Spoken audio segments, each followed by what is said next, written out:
What an exciting day. We are 48 hours away from the World Series, and we have an in-studio guest. Our first of those, the great Jon Daniels, joins us next on the DLLS Rangers Podcast.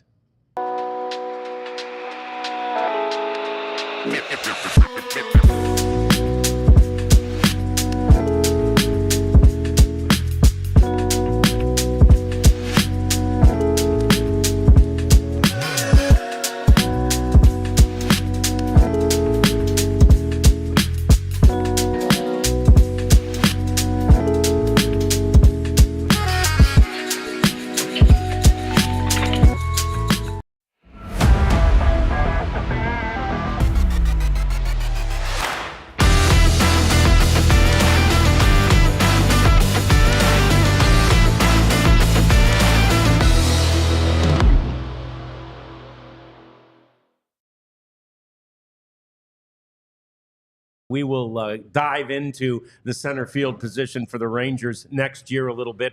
We ask you to join us.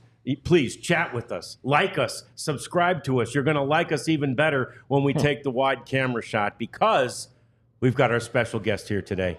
Jon Daniels, former president and general manager of the Rangers, joins us now. And JD, it's great to have you. We appreciate you being here. Yeah, thanks for inviting me in. So there's a tradition here. Our GM, Ben, does this for our guests.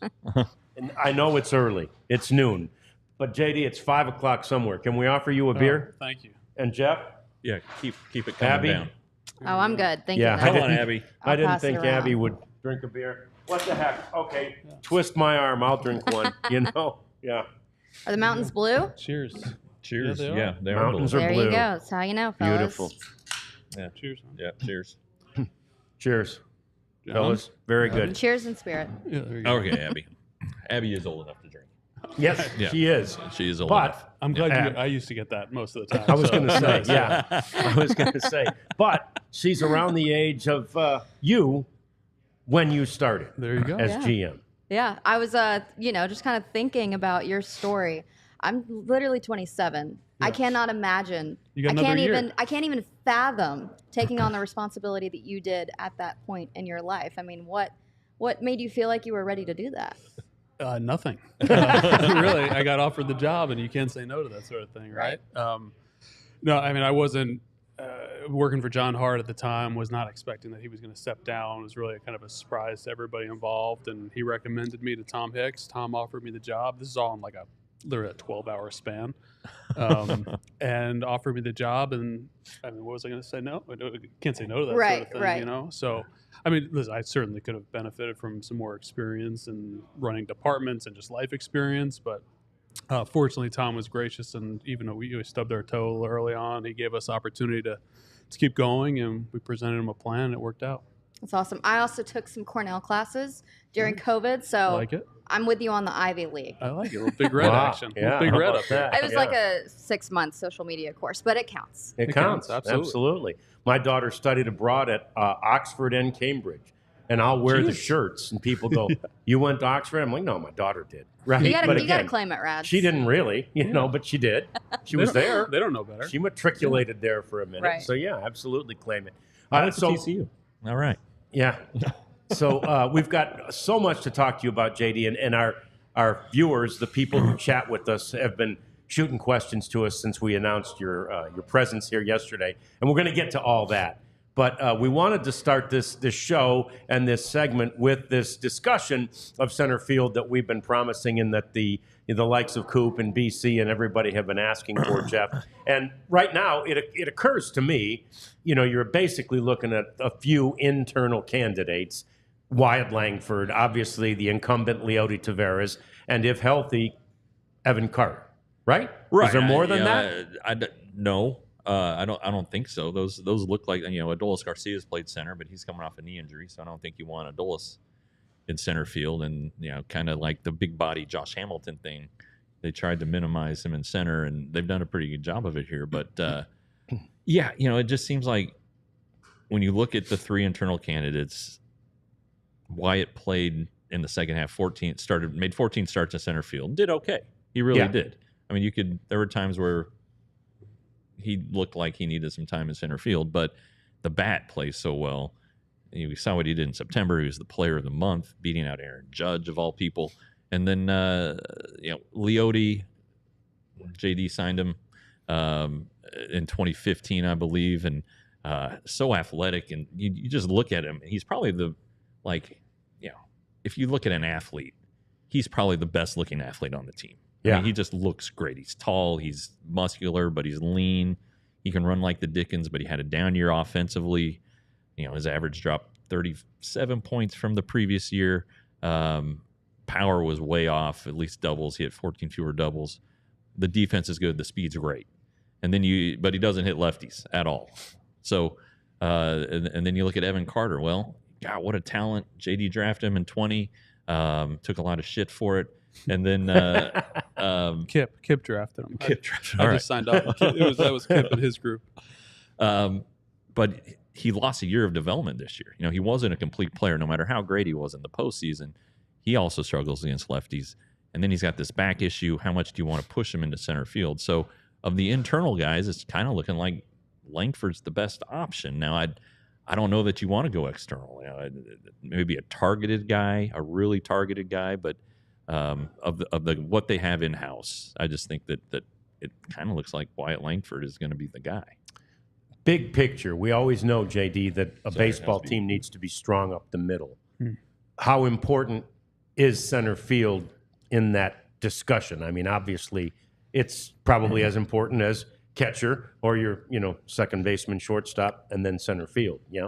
Yeah, I mean, I think you typically look at everyone's going to prioritize defense up the middle because you don't want to give that away to help your pitching staff. But when you have the two-way players that can, produce on both sides of it's such a huge competitive advantage. And you look at the Rangers when they won the World Series last year. You had Heim had his best year. Obviously, Marcus and Corey up the middle, and then Leody had a strong year as well. I mean, just you just match that up against your opponents. Not too many teams can do that and get production on both sides of the ball.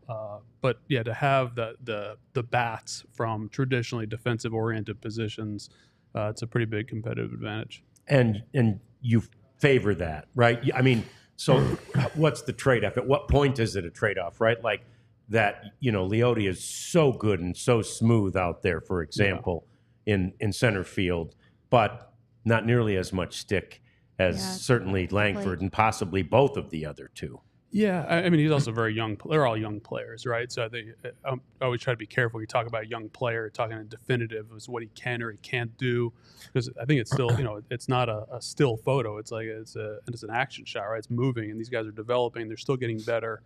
I look back to when Mike Trout was in center field, and at one point the Angels moved him off. They had Peter Borges, who was an elite defensive center field. They thought they could get their defense best, but there was just something about having their best players in the middle of the diamond. I think sometimes you have these just really dynamic two-way players, stars in the middle of the diamond. And when they put Trout back, he really seemed to have embraced the role, and they got better overall. So, it's a balance for sure. We know very well. Leody came up in 20 during the COVID year.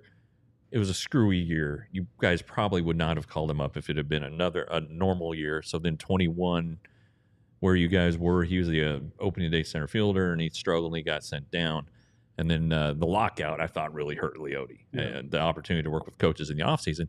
But since he's been, he 3 weeks down in Round Rock, came up and was the center fielder from then on. So if you look at his career, you could say, everybody wants to say, well, he's been in the majors since 2020. All right.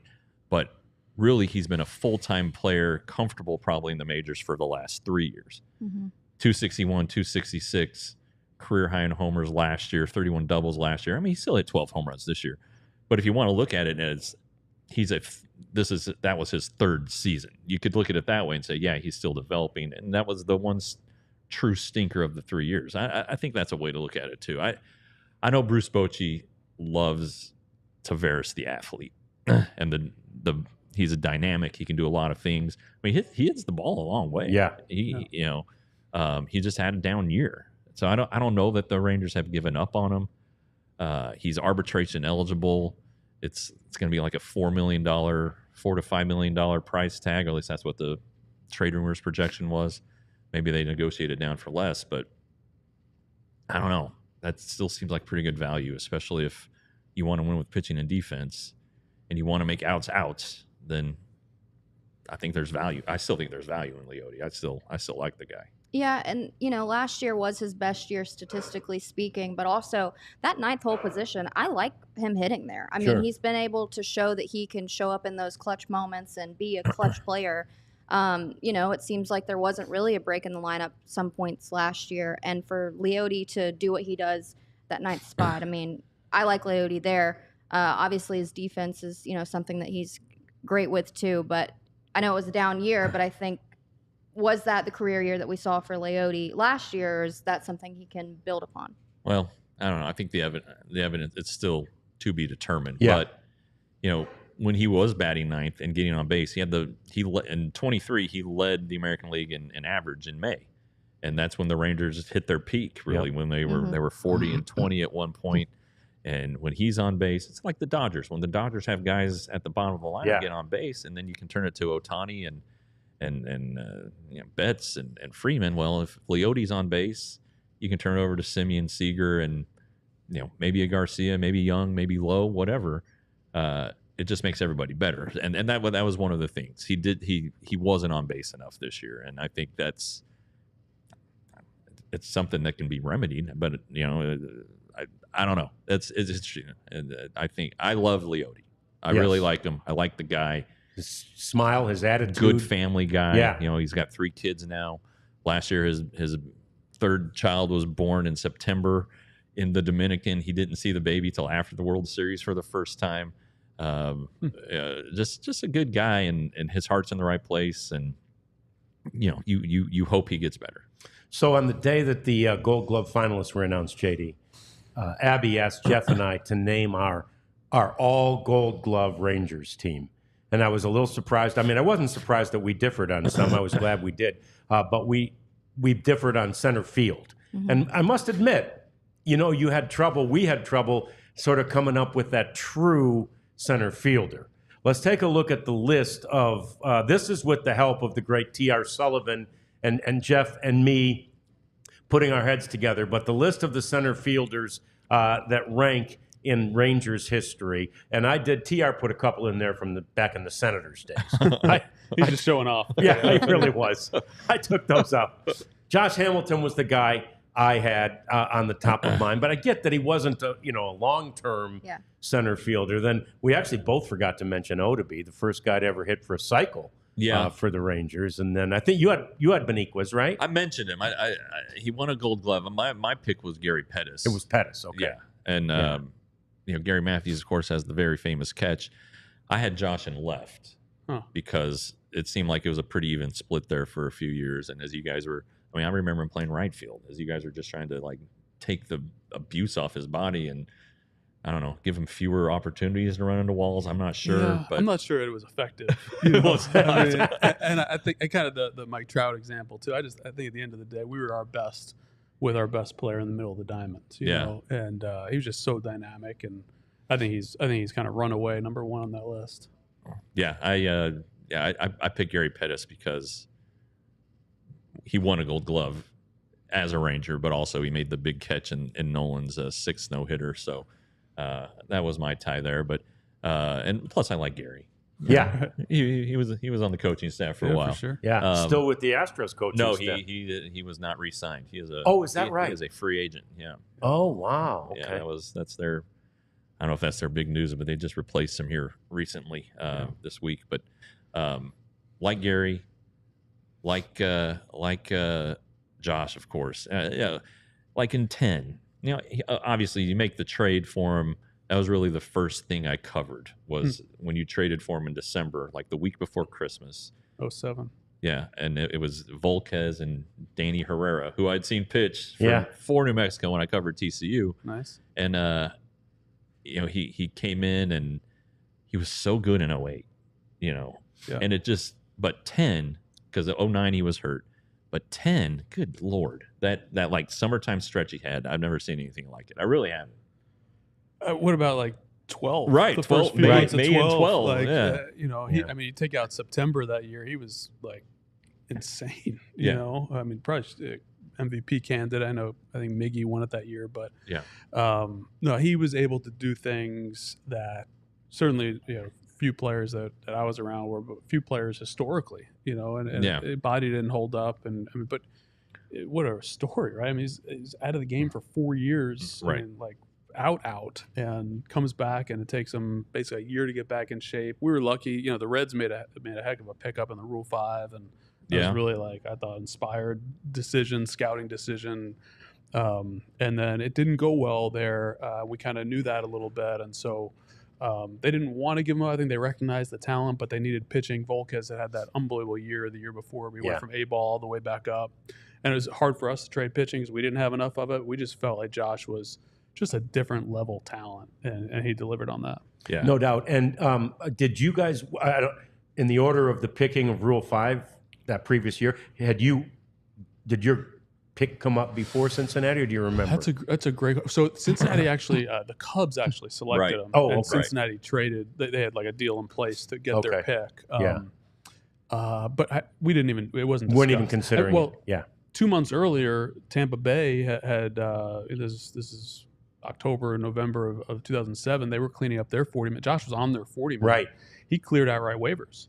So any team in baseball could have had him for the waiver price that fall. Wow. And we all passed on him. Yeah. And then, Cincinnati, I think what happened was Cincinnati employed Johnny Narin at the time. Yep. And Johnny was working out with him. And so they knew that, hey, hang on a second, this guy is like motivated again. He's looking the part again. And they made a heck of a pickup. Yeah, it really was great. It was fantastic. Lots more memories like that from Jon Daniels. Coming up in the program, we'll talk about the World Series and get his thoughts about a couple of the interesting stories that are happening right now out there in the Los Angeles area. That's coming up. We'll also get to the Do It for Dirt talk. That's why JD came to join us today. We'll tell you how you can be a part of Do It for Dirt. It's all coming up on the DLLS Rangers Podcast. But first, I got to put on my real glasses because this is important. I got to see the notes here. Blue Chew. This is a service that all you fellas want to avail yourselves to. It is a product that has the same ingredients as Viagra, Cialis, and Levitra.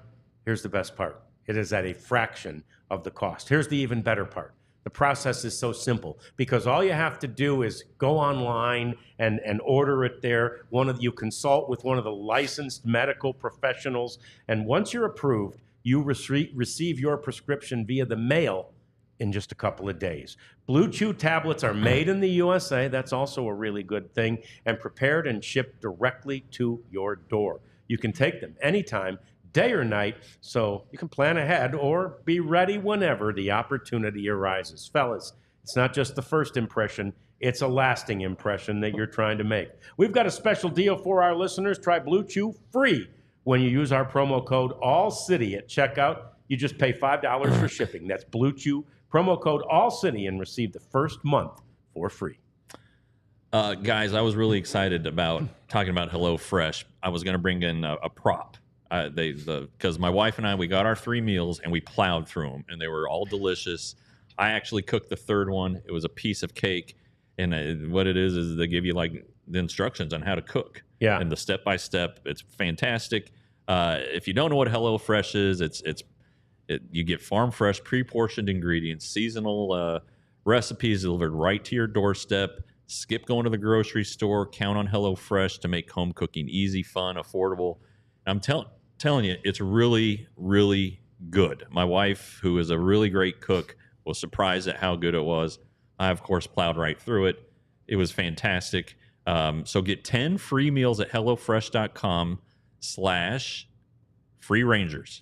Applied across 7 boxes. New subscribers only. Varies by plan. That's 10 free HelloFresh meals just by going to HelloFresh.com and inserting the code or HelloFresh.com/FreeRangers. What kind of cake was it? Cake? You said it was a piece of cake. I thought it was cake too. Yeah. I see what I did there. What was the meal? The first one was like a pasta dish with ground. It was like a ground turkey and pasta. The other one was a chicken bowl with broccoli, teriyaki chicken, and then the third one the one that I made was a turkey green bean bowl. they're delicious. They're really fantastic. Maple glazed burgers and potato wedges right here last night. Oh, okay. Made them myself. Why didn't you invite Nice me work. to dinner? I should have, because I'm telling you, it's fantastic. With this garlic aioli they give you, really good. Like, it's not just a burger. This is a burger you'd go, dang, that is a good burger. It was good. It was Yeah. good. I was, So- and again, I told my wife, she threw away the first recipe card. I was like, damn it, why'd you? Oh, I needed right? that. Yeah. so I cooked the third one and I saved it, and it's on our back bar. You gotta- yeah, you gotta I know do it. You exactly gotta where do it a is. So little I'm bringing file. it in next week. Yeah, got to do a little file. So World Series coming, 48 hours away-ish, and it's an exciting year because it is blue blood programs in the World Series. I know that some people aren't excited about that. I think it's really cool. First time since 81 that the Dodgers and Yankees will face each other. 12th time overall. I think it's going to be a really fun World Series. It pairs two teams that are so evenly matched. We've got Jon Daniels in studio who's going to help us, sort of muse about some of the storylines that are developing out there. And one of the ones that caught my eye today, JD, and it was reminiscent of what we all kind of experienced with Adrian Beltre, not in the World Series runs, but in a playoff run when he had broken digits, and Anthony Rizzo basically on, the second to the last day of the regular season gets hit by a pitch. He breaks two fingers. He can't play, or probably could have, but they chose not to have him play in the first round.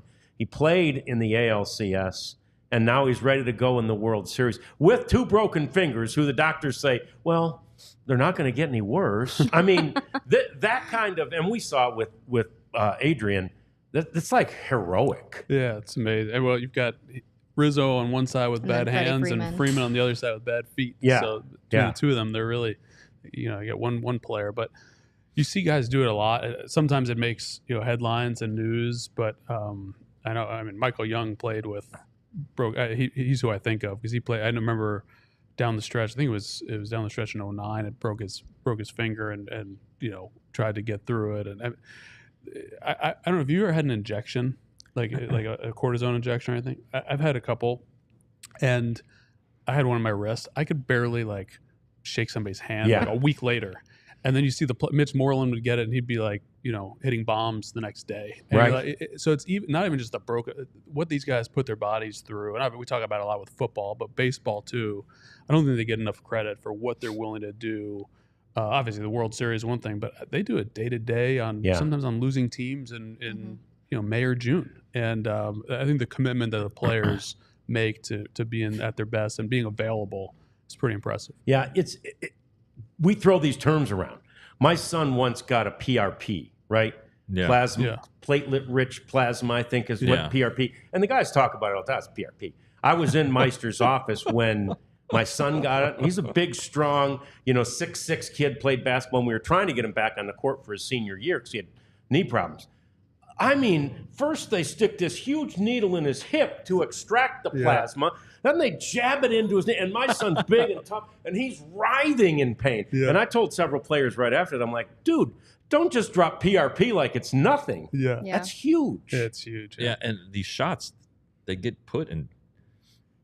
It's not like a shot in the butt, like No. a steroid shot. It's right into the joint. Right Yeah. into the I mean, bone. it's these Big delicate glasses little over them areas. this season. The back, these guys get these injections in the back, and My favorite was watching Wash get his shots. Because Wash, same way Wash, he wasn't going to miss time or whatever. Right. And he liked it. And he was a working coach. He threw Yeah. BP. He had fungos, and he would get this little trigger finger that would lock up on him. And every once in a while, Meister would so I'd be in his office when pregame, and he was getting it. And I mean, he rallied, but that did not look fun. That's so And funny. he had some choice words for the doctor. I remember when Wash he was playing that Twins old timers game, Oh, yeah. and he pulled his hamstring. Maybe my favorite baseball story ever. I love that Oh, stuff. wow. I don't know if I remember this. It was hilarious because he was taking BP. Oh, he was getting serious. ready. Yeah, I do remember that. And it was at Minnesota, and he got a hit, and he yanked that.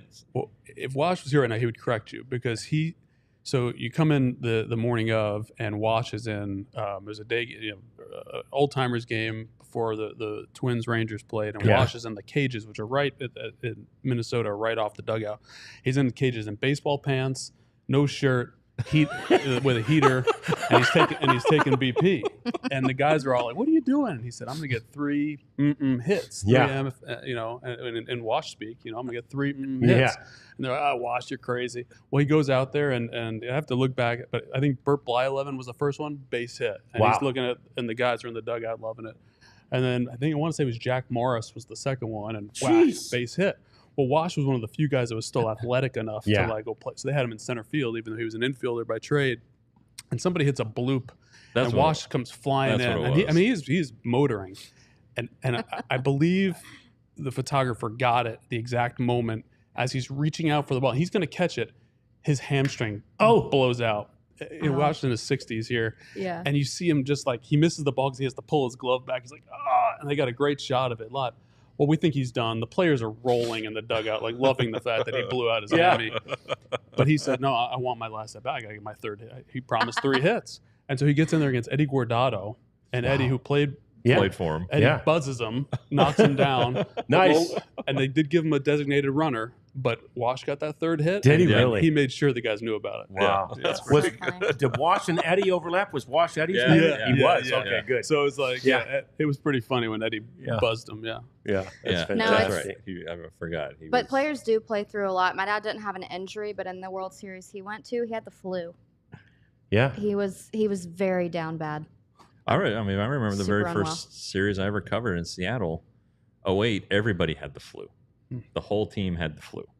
And it was cold. It was Seattle, so it was freezing. It snowed that day. It snowed on opening day. But that was the first time, going back to Josh, he hit a huge home run in the 2nd or 3rd game off of J.J. putts to win it.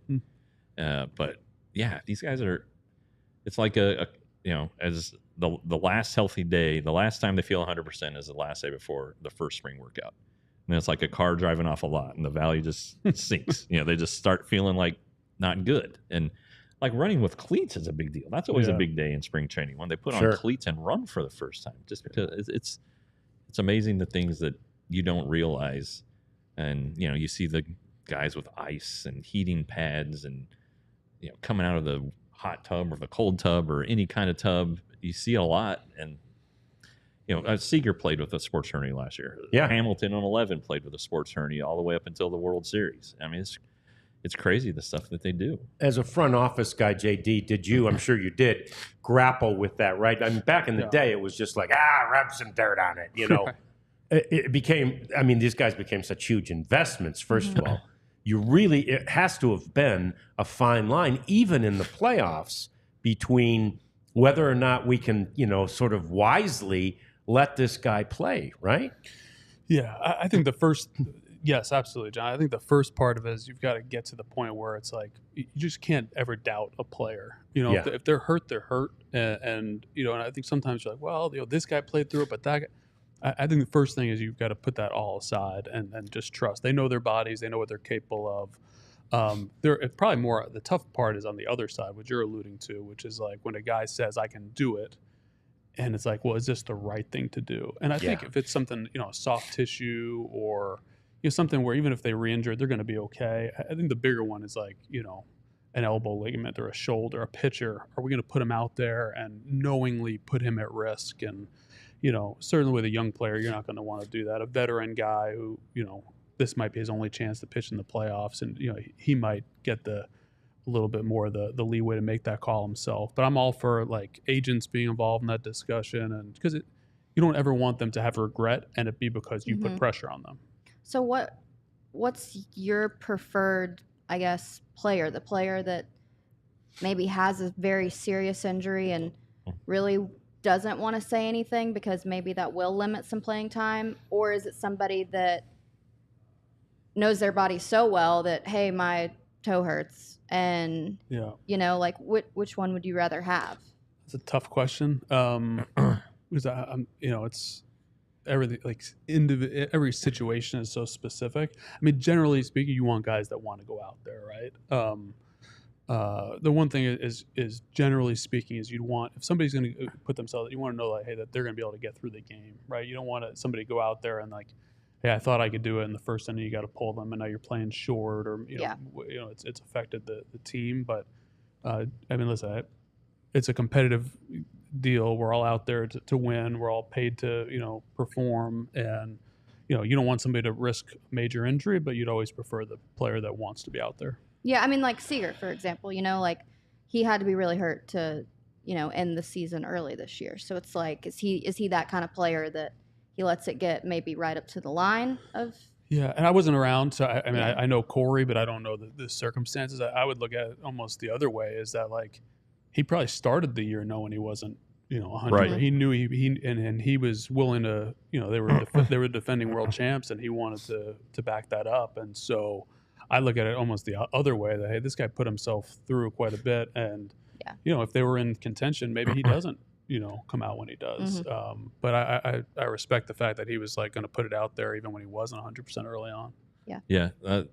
Like Max Scherzer. I don't know how much you've interacted with him, but like he can he's been to the doctor enough times. He can explain in doctor's terms and explain it all, and he's very well versed in it all.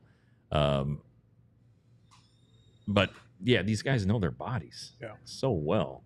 And if like a doctor can give him a little reassurance, like it's not going to be any worse. But like Adrian, he managed his pain so well. He managed the injuries. I mean, his legs were always hurt. Something was always hurt. And then the thumb thing that you referenced in 2015, when he hurt it sliding in against the Red Sox and came right out of the game, and 3 weeks later he comes back. He ends up, hitting like 290 with 15 or 17 bombs. In September, he and Chu were fantastic. It's like, how do you do it? And you got to trust the player. And that was 100% Adrian. And we had a meeting with his agent, the doctor, and the club, and everybody was on the same page. Like, he shouldn't play through it, and he should get it fixed. And Adrian looked at the doctor and said, "Can I hurt it worse?" And the doctor says, "Well, no, but it won't get any better. Like, the pain you're having, and I mean, he couldn't shake a hand. Like, he was in excruciating pain. Well, but will it get worse?" And the doctor said no. And the agent was like, "I think you should get it." The team was like, "You should get." We're all there. The doctor, and he's like, "I'm good. Like, shoot me up. I'm going to go out there." That's insane. And then, I mean, he didn't just play. He played at a high level. He was did. great. Yeah. Right. He had a 900 OPS like that point on the season. He was remarkable. Well, and he was, he famously, after the botched appendectomy when he was a young player for the Dodgers, he was out there taking ground balls with a colostomy bag. I mean, it's just crazy stuff, but that's dedication, man. Yeah, it's amazing. That's the kind of guy you really do want on your team. This is the kind of guy we like having on our set. Jon Daniels is with us. He will remain here for the rest of the show. We will absolutely get to your questions, and we love the questions that you have sent in. We'll get to those in just a few minutes. Also, we'll talk about an aspect of JD you may not know, but this is a really, really fine, charitable, good human being. And if you don't know that, we're going to talk more about that next on the DLLS Rangers Podcast. We have got some of the best setup behind us with all of this set gear from FOCO. They have just bobbleheads, they have T-shirts, hats, all of the sports memorabilia that you could want. I haven't checked out their World Series line, but I'd imagine that they'd have some, pivotal pieces from the Rangers run last year. But FOCO is your one-stop shop for fan gear. They have overalls even. So if you want to be one of those crazy college game day fans in overalls, be my guest and head to FOCO. We have a code for you, 10% off when you use the code DLLS. They also have every sport you could imagine. They have jackets and beachwear, so whether you are in New York or California out on the beach, you can support your team with style. So head over to FOCO today. Again, use that code DLLS for 10% off. Happy day for me today because we finally got to use the Rugged Road cooler right here on our show. I thought you'd be into another one by now. I may. I mean, I'm looking to see they're still super cold. And this is what I noticed since I've never had Ben bring beer before today. There's actually a little wall in there, too, the Rugged Road, that separates the ice and the cold stuff from, some of the stuff you want to keep more dry, but it still stays cold because the Rugged Road holds the cool in so well. It's a sturdy cooler. It's innovative. I mean, it can, it's light, first of all. I carried it down these silly circular stairs we have full of beer and ice today. By the way, we got a lot of drinking to do yet, JD. So just so you know, and fantastic product. You want to get one of these. It floats. It's great for any outdoor activity. You can carry it anywhere. And I really haven't. I don't know that I've ever seen a more well-made cooler. So we got a special for you there too. Go to ruggedroad.com. Use the code DLLS, and you get 10% off of your new Rugged Road cooler. So do it for Durrett. I remember the first one so fondly, JD, as I know you do. And all of them since, I know, have been fantastic. And really, I know it for Jeff. I know it for Emily. I know it for Anthony. Yeah. Obviously for Kelly. It's a labor of love, isn't it? For sure. And most of the labor is by the people you just mentioned. I think I freeload a little bit at times, but hopefully Jeff doesn't comment on that. That's not on the public record. All right, good. Thank you. Yeah. Yeah, I mean, listen, I think all of us that were involved with the team or the local media, or remember where we were in summer of 2014 when we got that news. I was with the team in Oakland, as was Jeff. And, I was too. Yeah, yeah, absolutely. And so I kind of remember just I got a text during the game, and we ended up going up to the clubhouse. But at post game, we were all kind of there, and I just remember the look on all of our faces. Right, it was the same. It was a couple things. One, Richard was just the most kind-hearted, almost to the point where I didn't think anybody was that nice. Right. It's got to be fake. Yeah. He wasn't trying to scoop somebody. He didn't care about that. He didn't want some controversial story on the beat. He genuinely liked to write nice things about good stories and nice people. And anyhow, we all kind of looked at each other that day, Emily and Eric Nadell, and we're like, hey, we've got John Blake, and we've got to help Richard's family here. Kelly was pregnant at the time.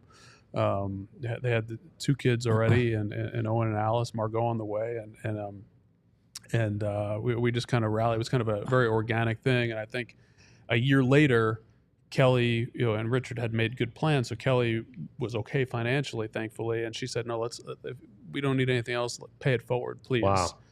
And so that's really where the organization stemmed from, was from her humanity and her grace.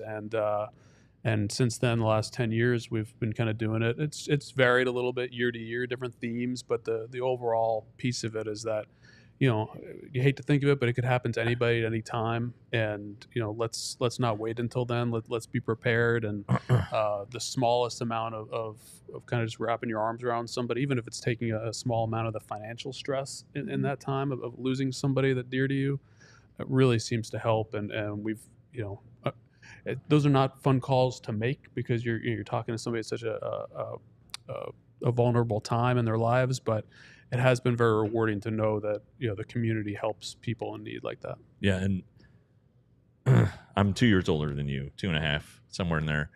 Richard was between us age-wise, and you have 3 kids. He had a third on the way. I had 2 little kids at that time. I mean, it hits home. It's like, holy crap, this could happen to me. I mean, Richard was in great shape, took care of himself. It could happen to any of us, anytime. Yeah, and so I think on a personal level for the 2 of us, that really made it hit home. And then you're right, though. It's rewarding to know we've helped over 200 families. We've raised over $2 million. We're helping. We helped like 3 families 2 weeks ago. And it's not like we're a nonprofit. So anything you want to donate to us, it's tax deductible. Let's remember that. But it's we don't have a staff. It's 7 people who have day jobs. It's strictly volunteer. We don't put any money in our pocket. All the money gets funneled to where it needs to go. And so it's like the ultimate grassroots little organization, and to help out so many people in the community. Emily was on the weekly show just this morning and talked about how it's like one of the most rewarding things she's done outside of her family, and I really kind of feel the same way. I mean, she makes a lot of the calls, so does Kelly. I've only had to make a couple calls, and it's terrible, but to hear what these people are going through, and just even if it just covers a funeral expense, that's a huge bill, and it just takes something off their plate. All right, I don't have to worry about this. And the ones who have young kids, we've done things at Christmas time. Mm-hmm. If kids aren't going to get a good Christmas, well, we try to help out there. So it's hard to believe it's been 10 years. This is our 10th anniversary show event, if you will. We're going to play golf. It's November 8th. We're playing golf in the morning at Grapevine. JD is not going to play. Then the concert that night at Texas Live, the Josh Abbott Band. All right, great band. We're it's not just like a special one-off. We're on his tour schedule. I mean, this is a big deal, and so you can get tickets. Start at doitfordirt.com. It'll take you wherever you need to go. But Texas Live has tickets. The Josh Abbott Band website has tickets, and we're 2 weeks out. And that's the entertainment part. We have great items as always. Oh. I got in the mail the other day. I got the certificate from the Hall of Fame for the White Glove Tour. MLB has always been great about giving us tickets to the All-Star Game. Thanks to Pat Courtney on that. This year, Mike Maddox is going to play golf with somebody. Corey Seager, you're going to have a chance to do a meet and greet with Corey Seager during batting practice. He never takes batting practice. No. This is something that is very important to the Rangers. Brandon Boyd's been fabulous in the help he has given us in acquiring items. You saw him on the last week on the show when I brought in the Josh Young bat and the Simeon cleats. That auction starts tomorrow at 32auctions.com. So it's just a great event, but we can't do it without the community to support, and that's what this event is for. Yeah. Little thank you first. Our first super chatter, Ardell. Thank you for super chatting, and please support Do It for Dirt. We encourage all of you to join us in the super chat as well. And I will say this too, to piggyback on Jeff's point. I'm not sure I've seen very many auctions that have better memorabilia, because it's not just Rangers stuff. You guys get it from the biggest name on virtually every team that comes through here, and some that don't even come through here that year. Yeah, speaking of Wash, but before, when he was with the Braves, at the end of every season or before every event, I would get a package from Wash. He was doing this on his own. Like the first year I asked him, hey, can you help us out, get some stuff? And he was like, all right, who do you want? Send me a list. And then he just started doing it on his own. And it was, of course, the Braves have star players, Acuna and all of that. But he would get balls and bats from other teams. He got mad one time because a certain player wouldn't donate a bat, and in Wash terms, it was in a phone call, but I'm sure Wash was very gracious, but he wasn't gracious with me. I mean, he took it seriously. But there were guys like that. Colby Lewis comes in to this day from California, and Colby and Richard got along really well. And you'll remember, John, at the first event that Colby got a jersey and framed it, autographed it and framed it and presented it to the family. Ian Kinsler, Warstick, the bat company that he helps own, they're designing a special bat, Do It for Dirt bat, that's going to be available on the auction. So just the community goes back a long way, and I remember that weekend we were there. Darvish pitched the night that we got the news. That's all I really remember about it. But the first player who called was Nelson Cruz, and he was not with the Rangers anymore. I believe he was with Seattle at the time. And he said, how can I help? He said, what happened and how can I help? And that's just, there are a lot of good people out there in baseball. All right. Don't let the bad ones overshadow the good, because there's way more good than bad. But that's just what Richard meant to people, and the good people that have been in the organization through JD and now with Chris Young. Just a lot of terrific help from the baseball family. JD, it's fantastic. Go ahead, Ebbs. It's been 10 years. He spoke about the impact that you've had, over 200 families, over $2 million. How did you see this in 10 years in your head? Did you think it would be to this extent?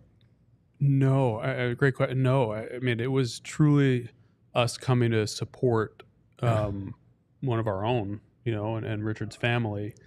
And with no ideas beyond that, other than, hey, it wasn't like, should we? It was clear we had to help.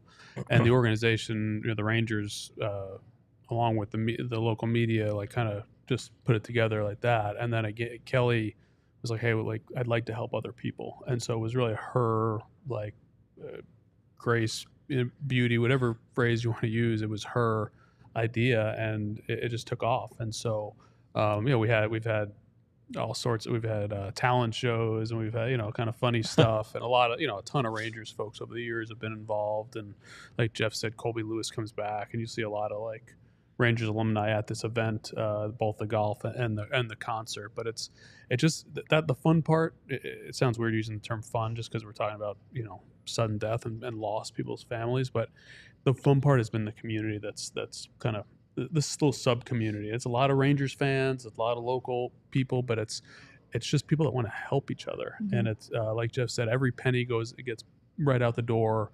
We don't have any like administrative costs. Everything's kind of covered. And so, yeah, one, please, come out to the events and help, but also, if you know somebody that qualifies in our local area, that suffered a sudden loss, like reach out. We'd like to help them too. Has it given you like a life-changing perspective? So I not to get like too deep, like I lost my mom at a young age, right? And I think about like what that would have meant to my dad to have had this in the community, and we had great support, friends and family and all that. And I was kind of my dad ended up remarrying a wonderful woman who raised me, but I just can imagine like what that would have meant to him as he was a 30-year-old with a kid. And and so I think about that. It's personal. It's very real. Jeff said, our kids are similar ages as Richard's, and the cool thing is now we just had a text exchange yesterday. We needed some volunteers for the event, and it's all of our kids are going to work it. That's awesome. So it's really neat. Full circle, and full circle for sure. And so that's the life-changing piece for me, is that my kids get to now understand what it is that we've been talking about, and they get to come to the event and have fun, but also give back a little bit. What a great cause. See what I'm saying about a great guy, JD? Maybe you didn't know that, but you should have, and now you know a little bit more about that. We've got questions from you that we're going to get to next, so please stay with us. It's the DLLS Rangers Podcast. I finally did it. I ordered 3 more shirts. Attaboy. 3? Yeah, I ordered 3 yesterday. Which ones? And one of them's baseball, one of them's hockey, and one of them's football. No love for the Mavericks. Nah, what the heck. Sorry. Next time. Yeah, I love the Mavs. But, hockey, baseball, football. And, again, having seen Jeff's that have arrived, and I quickly got a notice from ALLCITY that they're on the way. Oh, wow. So things are, things now are that now. the factory in Florida, the hurricane effects have, I think, subsided, at least at the factory where they're putting these together. It's going quickly. I should have them in a couple of days, and I'll be anxious to come in and model them here. But that'll be 4 total shirts that I have. And having seen Jeff's and kind of, without being too weird, what do these feel like, Jeff? It was a little weird. Yeah, I know. I'm a little strange that way. But anyway, I like it. The material's great. The products are great. The designs are great. Store.allcity.network.com to get your merchandise. And while you're at it, become a diehard. Yeah. You get 20% off of events. You get 20% off of merchandise. We are hoping our big first event will be spring training.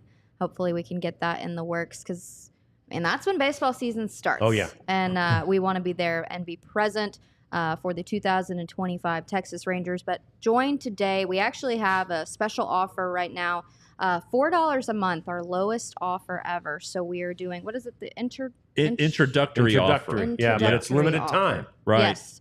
You do get a free t-shirt when you join, but there's so many perks. So lowest that it's been, $4 a month. Not too bad. Netflix is what, 12 something?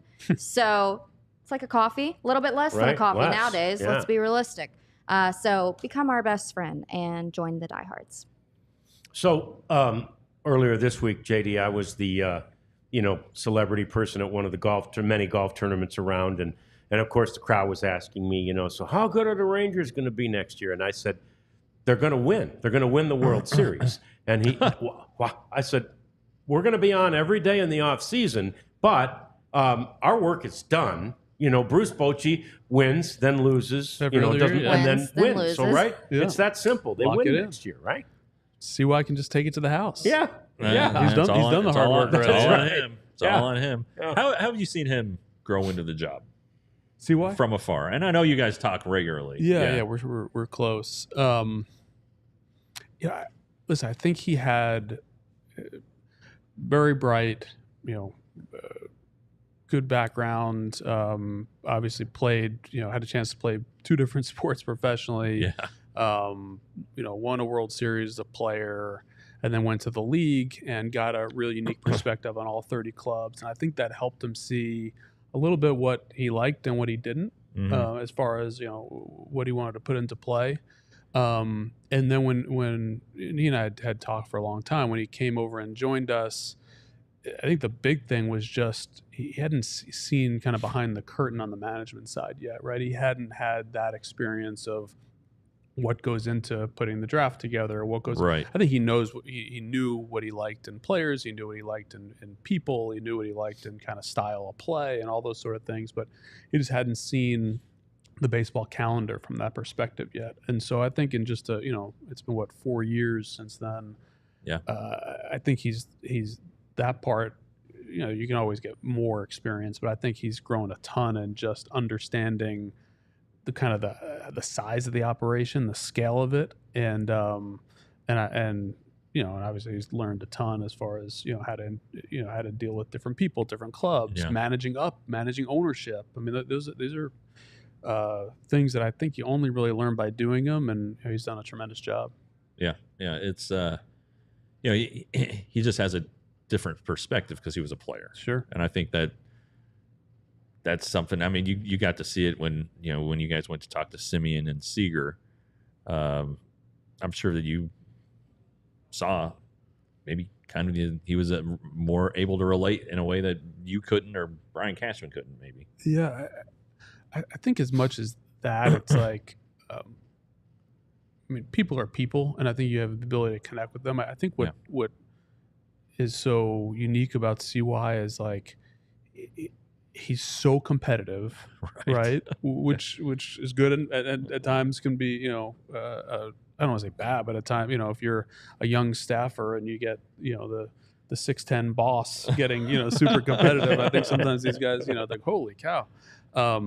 But he's so competitive that like that part never goes away for him. And I think not all players, but I think a subset of players really like that, and that they know that like, this season's a good example at the deadline. Like you could have argued either way. The Rangers, they ended up staying in it. It didn't work out necessarily, but like I think the message to the clubhouse and the players is that, hey, like we're not gonna pull the rug out from under you. We're gonna give you an opportunity. We want to compete with it. It matters how we finish, right? And we want to stay in this thing. And so, and for me, that's CY's personality, and so that's where I really see him connecting with, like I said, maybe not every player, but the right players. Right. Hey, we got to get to Ardell's super chat because it is our first super chat. Yeah, how about that? So Ardell, thank you for the super chat.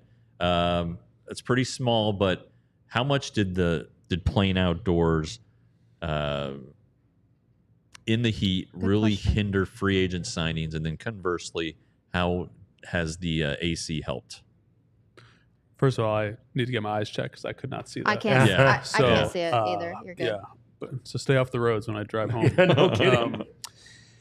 So in I think I started negotiating deals and talking to agents in 2003, and we were at that ballpark through 2019. And so in those 16, 17 years, I heard only one player actually say, it was a pitcher, actually say they didn't want to pitch there because of it. Now they may not have just said it, and certainly it was a topic of conversation.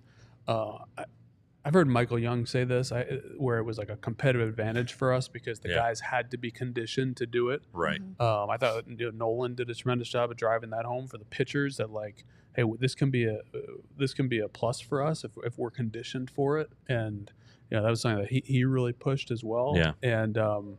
And so I ended up thinking it was a plus. It was a minus for the fans because it was smoking hot on some days. And occasionally I remember a couple starting pitchers that after they came out of the game, you heard after the fact that they left in an ambulance to go to the dehydration and overheating and go get an IV. And I don't think our players ever did. So On the flip side, like you only hear positive things about the player experience at the new park. Like obviously the air conditioning is great, but the amenities, the way the clubhouses were designed, and just the ease of getting in and out.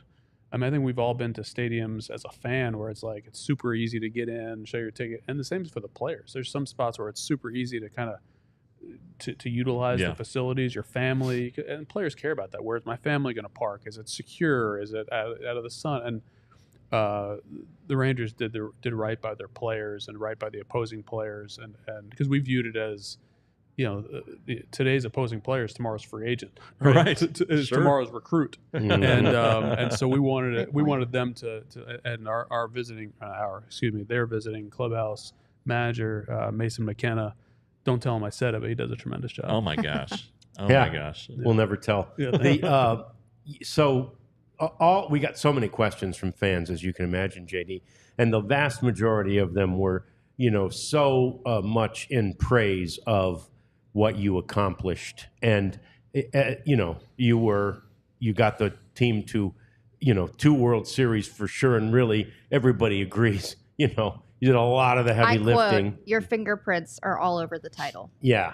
So, but with a little time to reflect on that, has it really sunk in? Like, yes, it was a job well done. Yeah, I mean, overall, I'm proud of the work we did. My time in Texas, like I really am. I could, even more than my biggest detractors, I could rattle off 20 things right now I wish I'd done differently. Yeah. I know that's not a challenge. Please don't try. I don't need anybody trying that. Yeah. But I'm proud of it. I mean, I feel like the Rangers are in a better place today, and even 3 years ago, in a better place than they were, 20 years ago, and more relevant in the baseball landscape, and much more of a destination for great players and a great manager now, and Bruce Bochy, and great coaches. And so really proud of that, proud of a lot of the people we developed too. I mean, there's been, a handful of guys out there, GMs that came through big league managers, and, farm directors, assistant GMs, up and down the deal. And, really proud of that so many good people came through and developed, and hopefully the community is better off for it. Was there a deal that you're the most proud of? A few of them. The one that I'd say two that stand out. One was the deal for Cliff Lee in July of 10, only because that really kind of it just took us to a different level from a relevance standpoint, right? I mean, obviously, he also took us to a different level competitively. I mean, he flat out dominated in the first two, Tampa and New York, that year in the postseason. But I just remember the energy coming through the clubhouse as I was in Wash's office, and it started coming across on the network, on the TVs, and you heard like the Ian Kinslers and Michael Young and these guys literally yelling down the hallway like, "Holy, we got Cliff Lee." Yeah. And learned a valuable lesson. Like, we almost lost him the night before to the Yankees, and got a second chance at it, and realized like, all right, we can't be white knuckling these this is a big deal for us. So proud of what that meant for the franchise. And then similarly, I think the winter before 22, when we stepped out on those free agents, kind of know it. Like, again, it wasn't. I don't think most people would have recommended we do it. I think people thought it was the reviews were it's too early, but our whole group, ownership, CY, myself, everybody in the front office, scouts, we all felt like, we have some good young players coming. We need to a foundation here, and we can accelerate the growth of the group. And I think Corey, Marcus, John Gray, all those, I think they did just that. They gave us that foundation, and it allowed the rest of the club to kind of grow up around them. Could you have imagined the return on investment being as quick as it was with Seager and Simeon?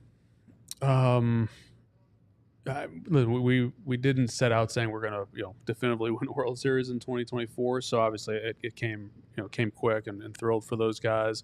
But we were pretty confident they were the right people to build around. Yeah. So we got to get to this one too, because it came from the boss, Ben, who wonders, if you were the general manager of the Giants, would you have made a stronger effort to sign Saquon Barkley in the offseason?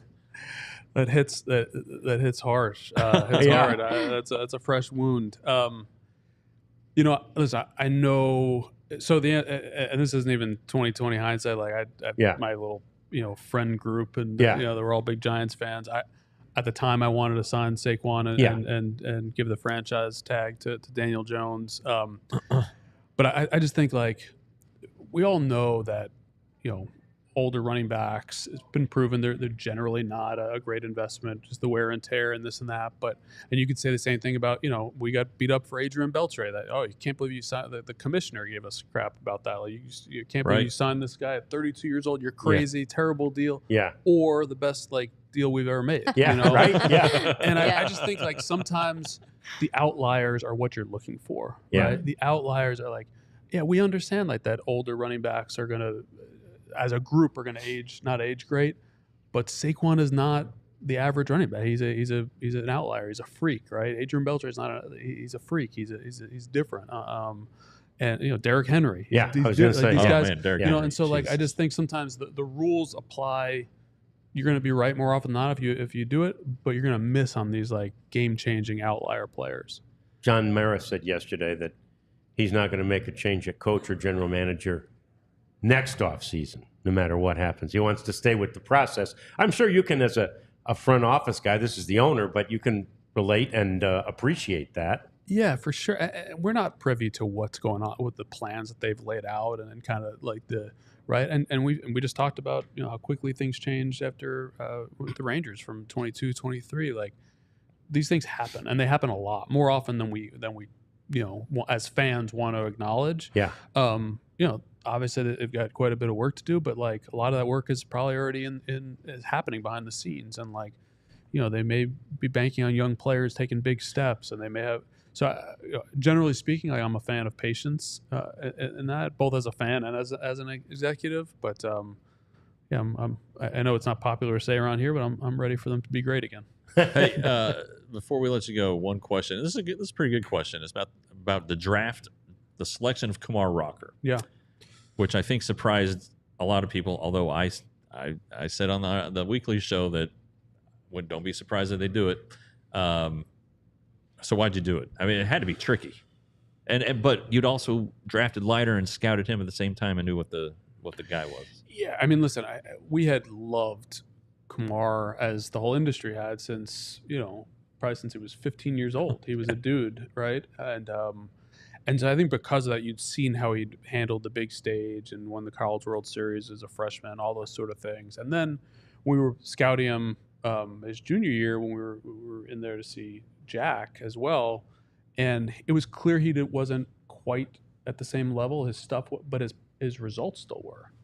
He was pitched. It turned out he ended up being hurt. You kind of speculated that he didn't know it, but I just felt we felt like this guy was just at a different level from a mental strength standpoint, competitiveness standpoint, know-how, kind of and if we could get a clean bill of health, it was worth the risk. And ultimately, that's the news came out. We were fairly positive it was a risk, but they're all risks. All these draft picks are risks, and we were excited about them. Okay, fantastic. Right. Great answer. Great interview. Great hour. We appreciate you so much, JD. Yeah, thanks for having me. We want all of you to pay this forward and help out Do It for Durrett. Go check out these auction items. You're going to love it. JD and Jeff, of course, are on the board of Do It for Durrett, and we're just thrilled. It's our first in-studio guest. Best ever, JD. Thank you. Thank you. Appreciate also it. Low bar. Also the worst, though. Yeah, that's right. Yeah. I need you guys to bring in somebody really crappy next. Yeah, that's right. We will. All right. That's going to do it for today's edition. We'll be back tomorrow at noon with another edition of the DLLS Rangers Podcast. We all silly like the mayor.